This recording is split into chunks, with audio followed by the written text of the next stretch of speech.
موتما فكاتني وفتا موتما وفتني دفني سعيد مقا هردسوتا في أرقتي كما جمتوت درم لأنه كان عندي فم سينجر يا الحمد لله وقال ربنا قاسي باسي وما قل كلنا قمنا في يجول achitti immoo namichi akka gaariitti maallaqa hambitamee dhufuun isaa akka gaarii beekama. Mootummaan akkanumatti ka'ee oluma seenee mana namaa yaafandam mana jira kootu jedhanii waaman kun mootummaa akkamii baay'atiin jira baafnee jirra numa baase Oromoon baay'ee jira fuudhanii siin deemanii rakkoo adda addaa illee sirra geessanii. Gara argatee warqee shooguruudhaan meedhaa Sa'id irraan ga'an jechuudha. Hangumoosa yeroo bakkuma taa'utti nagga jedhee na bute san malee wanni biraa dhiiban inni irratti ofeettis hin jiru. شكمرتون يوبي يوبران ممري موتيني نودبرا شكمرتون يوبي يوبران دنقلاسي تبدون الران. السلام عليكم ورحمة الله وبركاته هردفتودا في دعوتودا كينيا. السلام عليكم ورحمة الله وبركاته. كم نجا كيسني فيا تأجرت هردفتودا في كبجمتودا channel يوبا نجا كيسني فيا بقى نتلي نجا كمنا ربي نجا ولينو ديبسي أكرت ولينو تيسي كراني ساقاو كراني ربي كياتي جرا. السلام عليكم ورحمة الله وبركاته كم جرتان نجا قبضني فيا كيسني سنين جتشا har'a wanta sitti waliin nu qabee maal jechuun keessan oolu wanta sitti nu fide hiriyaa keenya kan hidhaabee gammachuu isaa ziyaaraa bira dhufne isa bira jirra isarratti ka namoonni yaada kennatu barbaadanillee ni jiran na fakkaate. Assalaamu alaikum wa rahmatullahi wa barakatuh. Hordoftoota fi kabajamtoota YouTube bakka jirtanitti nageenyi keenya isin dhaqabu jecha har'aan tana keessummummaa yookaan ziyaaraa hiriyaa keenya bira dhufne. Egaa Sa'id baga rabbina gaasi baase mee akkamitti dhufaniiti si qabuu danda'anii maal irratti sababni isaanii wanni isaan agartee irra dhufanii si qabuu danda'anii mee maaltu si mudatee dhufanii gaafa si fuudhanii fi immoo haga agartee maneedhaa turte sanitti maaltu si mudate mee irraa nu ibsi. Hedduu keessanuu galatooma hedduu isin galatoofachuu barbaada hordoftoonni kiyyaa fi akkasumas hiriyoonni kiyyaa namoonni hedduun guyyaa sana achi keessatti taatee hanga guyyaa achi mana hidhaasa keessa ture namni guutuun isaa ka dhiiraa ka dubaraa akkuma nama anatu hidhame malee akkuma waan na wajjin hidhameeti kun qabbana keessa dhaabbatee kun aduu keessa dhaabbatee rakkoo hedduu ana daran ta'abani hedduu takkaan onnee irraa isaan galatoonfachuu barbaada. Ani gaa akkuma beekamu sababni waan irratti ani qabame waan biraatii miti namni fidee na hiisisee manuma kan bakkuma amma waliin taa'utti jirru kanaas ta'ee tumaan televiziyoonarratti jira nam tokkos mana kana keessa hin jiru ijoollee tiyya malee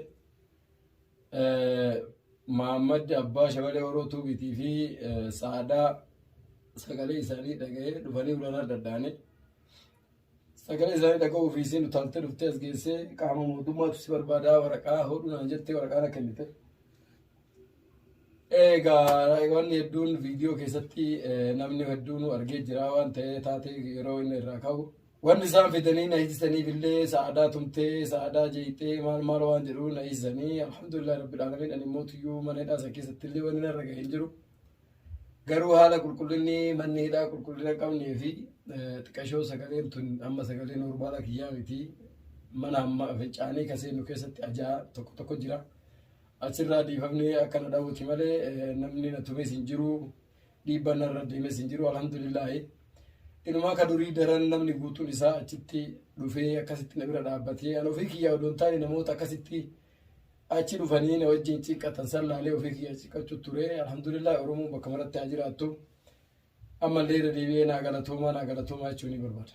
Ani wallaahi nalleen tumne garuu immoo namichumaanuu ani ilmaa mootummaan akkanumatti ka'ee oluma seenee mana namaa yaafandam mana jira kootu jedhanii waaman kun mootummaa akkamii biyya Yamantana keessatti ka'anii beektanii aadaa biyya ofii keessa jiraatu namni martuu ni beeka biyya biraallee akkasuma ta'uman mootummaa fakkaatanii uffata mootummaa uffatanii dhufanii fuudhanii siin deemanii rakkoo adda addaa illee sirra geessanii namichaan asitti wal qabnee waraqaa isiin na fidanii cireeyyuu aare namichallee asii wal qabnee mootummaa ta'uu keessi beekuudhaaf waraqaa mana seeraa dhugaadhaa xalayaa bakka jirutti haa qabamu kan jedhu na fiddee jirta waraqaa kee kan eenyummaa keetilee naa kenni jee achirratti osoo wal morminuu namichis miira aarii keessa deemee akkamitti horiyaa waan kana gaafata waan jedhu wayina fakkaate yeroo awwaalaati filatu taalee adillee hanga humnaatti ofirraa qaba osoo hin jedhu qaama mootummaati of qaqqabdee of kennittee deemuun dirqama.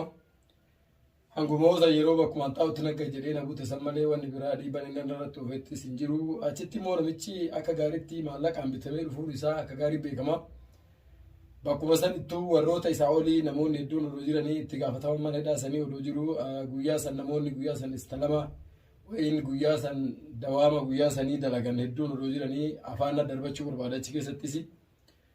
Alhamdulillah garuu ani dhiibbaan irra ga'e hin jiru miidhaan irra ga'e illee hin jiru nagaumaan akkuma nagaumaan hidhametti nagaumaan bahee wanni haasaan immoo tumamee kabalamee dhiitamee jiran suni wanni akkasii nan mudan. Manni hidhaa sun akkami sagaleen akkamis dudduu dandeessi? Mana hidhaa sanii moo sagaleen akkanas dudduu?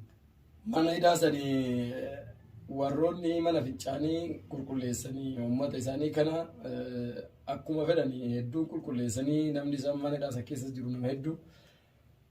Ilmaan Oromoos fakkaataan akka kiyyaa achi keessatti jechuun yakka akka kiyyaa ta'uu habaatu malee waan adda addaatiin kararraa qabanii achi keessa jiran hedduu jira. Yeman illee hedduu jira. Manni fincaanii achi keessa jiru abbaa lama qofaa namni hedduu itti waan fayyadamuufi. Hafuurri achirraa bahu dirqama bakka san malee qabdu fincaansi qabeecha dhaqxee fincooyta. Yeroo salaataa achi keessatti waddaattaa maksalaan bakki itti waddaattu naannoo sanii. Sanumarraan jijjiirama qilleensatti irraanii akka diifafaan godhe malee. Waan biraati miti. Alhamdulillah baga rabbi nagaa si baasee wama qulqullina hin qabnee fi jechuudha. Abubakar ati yoome bu'aa bahiin ati baate saayibaan keessa biraa qabamuudhaaf wanni sirra gahe hoomee maaltu jira? Gaaffii bareedaa an akka mataa kiyyaatti wanni irra gahe hin jiru. Hooma isarra gaheetu kaanarra gahee jedheetti yaada malee akka dhuunfaa shaksii kiyyaatti wanti narra gahe hin jiru. Garuu immoo jechuun akka guyyaa saniiti jechuudha. Guyyaa san inni immoo osoo asiin bahin jechuudha risaalaa na barreessanan. Risaalaa na barreessaniitiin yeroo san irraa dhagaye akka yeroo san dhagaye ka jalaa nafne isaan akka yaada isaaniitti hogguu isaan kana qabsiisan wal birallee dhuftu namni isaa birmatullee hin jiru yaada jedhu naaf fakkaate anilleen qaama seeraa dheessattiin fudhatanii garuu immoo qaama seeraa wanti na dheessiisan jiru. Alhamdulillah egaa jechuun baay'atiin jira baafnee jirra numa baase Oromoon baay'ee jira hiriyaadhaan isaa hedduu jira walumaan hin baafne wanta hin kophaa kiyyatti illee isa jala deemen jiru jechuu barbaadeeti. Oromoo maashaallah hundi keenyaa haa jiraatu nama hedduu jira namoota muraasa ta'ellee kaameraa irratti mul'ataa jiru garuu kan isa bira dhaabbateeru nama hedduudha. Xalayaa sanoo eenyu kan sii barreesse risaalaa san isaanis sii barreesse akka dhuftee wajji si qaban sii barreesse immoo akka gartee isaaf qaama kamii risaalaa sii barreesse? La risaalaa kana barreesse Sa'iidima. Innis wanti na barreesseef isa qofa dhaabbatti seenee ogguusan anas na qabaniif inni akka risaalaa ogguu na barreesse karaa irraa goriidha wanti na barreesseef. Qabamee jira of eeggannoo godhii karaa irraa goriidha. Garuu immoo ani durallee namni sodaataa fi ture lubbuu kiyyarra isaaf sodaataa ture. Maaliifuu nun dhimmi kun kan irraa ka'e ana tokkoffaan maqaa keetiin nama tokkorra rakkoon ga'uun sitti ulfaata. Si kaanfachiisas. Baay'ee ulfaataadha. Ammas rakkoon anarraa kaate suni ana kan akka hanga isaa miine itti amana. Dhimmi sun dhimma jaarsaaf jaartiiti jechuun ka maqaa jaarsaaf jaartii qabdinulleen kan wal gadhiifne illee jennu. Ugguu mootummaa bira dhaayitetti maqaa jaarsaaf jaartiitiin waa si gaafata mootummaan. Yeroo deebisan walii deebifnu immoo akka dhiibbaan hedduun narra hin geenye ni beeka.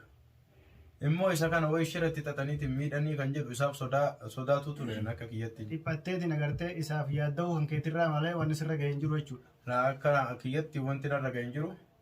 Isarra ka ga'e anarra ga'e ittiin haa tilmaamadhu malee ana immoo na hordofee namni waan godhes hin jiru. Qaamni mootummaatis kaadhaqee tumaanuu isaayyuu hordofuu ture. Qaamni mootummaatis waan naan jedhe hin qabu akka shaksii kiyyaatti jechuudha. Bilisa keenya abdii hidhaa sa'i kanaa fi agartee dubbii deemtu tanaa hundarra agartee keessa jirta. Mee si yoo maaltu si mul'atame? Dhugaadha namni waa nama gaafatuun duri jirti. Akkuma jette yaa'ii isaanii kana anka gaafa isaan warra kaasanii hanga har'aa bakka kanaan isaan geette keessuma jirra qaamallee argite yeroo hedduu isaan biratti illee mul'adhee isaan wajjillee yaada tokko tokko argite viidiyoo irratti mul'achuu baadhee qaaman argite wal bira jirra. kanammoo yaa'ii argitee har'a isaan asiin gahe kana galgala ganama iyya ture jechuun akka nama tokkotti nama isaan jidduu tasgabbiidhaaf seene gaafa duraa jechuudha. Har'aan tana namni isaan kana Saidii kanallee fuudhee manaan bira halkan tokkos ta'u ala akka bulu taasise jechuudha. Jaarsa nama kalee jaarsummaadhaaf wajjin seene. Namni immoo yaadni namaa kun akka tokkoo miti. Of biraa karatti dhabne jechuudha. Jaarsi bakka silaatti argate takkam tolcha malee hin balleessu. Yeroo baay'ee akkuma atis yookaan viidiyoo tanaan dura irratti argitee turte Saidii kanaa fi amma Sa'aadaa yookaan Warqeeshoo wal dhabbiin isaanii darajaa kana gahee isiin tumsa jaarsatti jedhee nama silaa isii bira dhaqetti tumsattee gurbaa kana dhuftee manaa fuutee kana mara ka taasisee jaarsa argitee of duuba deebi'isan. Dhugaa gara lamaanii san argitee gama tokko bichatti kuffisee gara argitee Warqeeshoo goruudhaan miidhaa Said irraan ga'an jechuudha. Kanarratti Muhammadiin yeroo baay'ee argitee namni kun nama dhugaatii jedhee ani akka kiyyatti Saidiin miidhaa ture. Dhugaadha nama har'aan tana namni argitee of duuba deebi'ee namni dhugaa yoo arge waa dhugaa dubbata.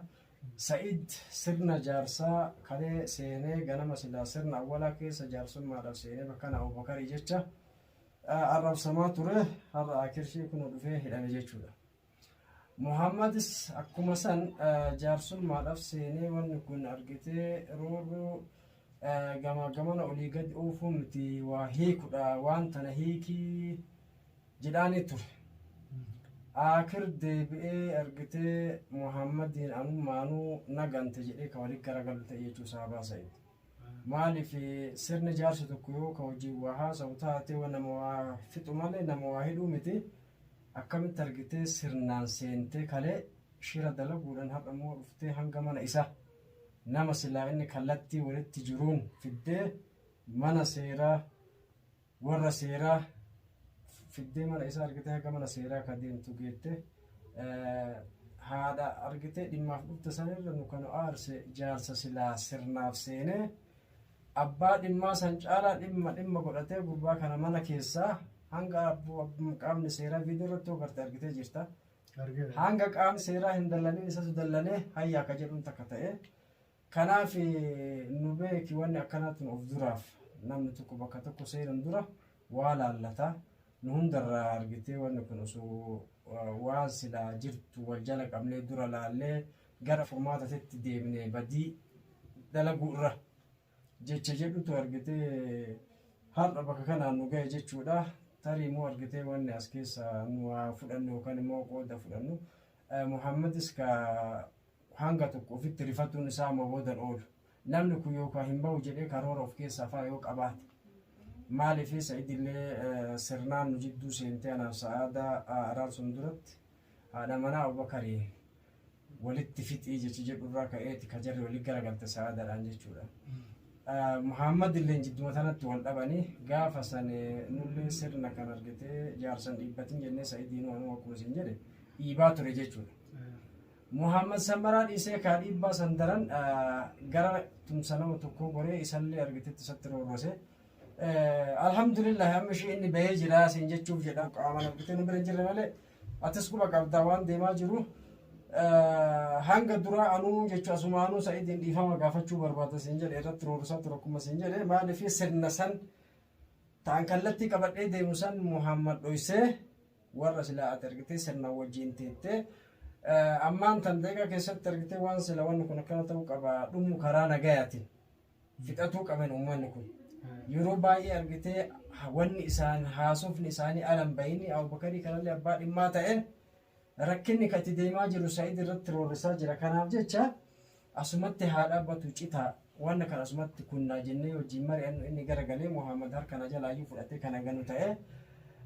Kanaaf siin jedha amma ishee alhamdulillah Said bahee jira kun osoo jiraanu dhiifama gaafachuu barbaada Said.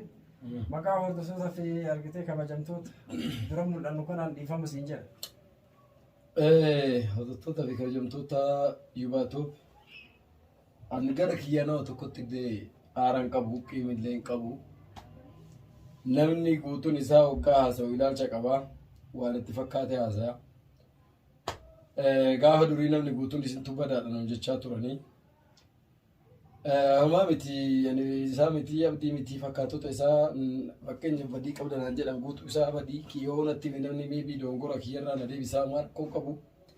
Kanaaf dhiifama godheetiif jira hordoftoota fi kabajamtoota yuubaatu chaanala kanallee sabiskiraayib laayik sheer gochuun jajjabeessaa bira dhaabbadhaa isiniin jedha. Dhiifama sii godheetiin jira abdi. Hayyee galatoomni ka anis dhiifama waan isin jedheef argitee dura gama chaanala kiyyaatti illee ibsee ture dhiifama kee jechuudhaan ka argitee badii yookaan immoo maal ta'a akkuma hiriyyummaa tokko argitee namni waliin mul'atti waa waliin jedhaaf waa siin jenne beebi namni argitee haasaa keessatti waa tokko xiqqollee ta'e waa duguguruuf duuba deebi'ee waa laala ilaalcha jedhurraa kan kaane jechuudha. Kanaaf akkuma argitee har'aan kana sirra mul'anne chaanala kanaaf guutuun haarawaa chaanala kana keessatti argitee namni ilma namaa tokko Chaanalli kunillee haarawaa sabiskiraayib gochuudhaan warri miseensa haarawaa taatanis miseensa ta'aa isiniin jenna. bira dhaabbadhaa jajjabeessaa isiniin jenna. Nu hordoftanii gartee nu yaaddaniitiin nu bira dhaabbattaniif galatoomaa isiniin jenna. Hundi keessan bakka jirtanitti jaalalaa fi kabajaan kiyya isin bira haa gahu. Assalaamu alaikum wa rahmatullaahi wa barakaatuh.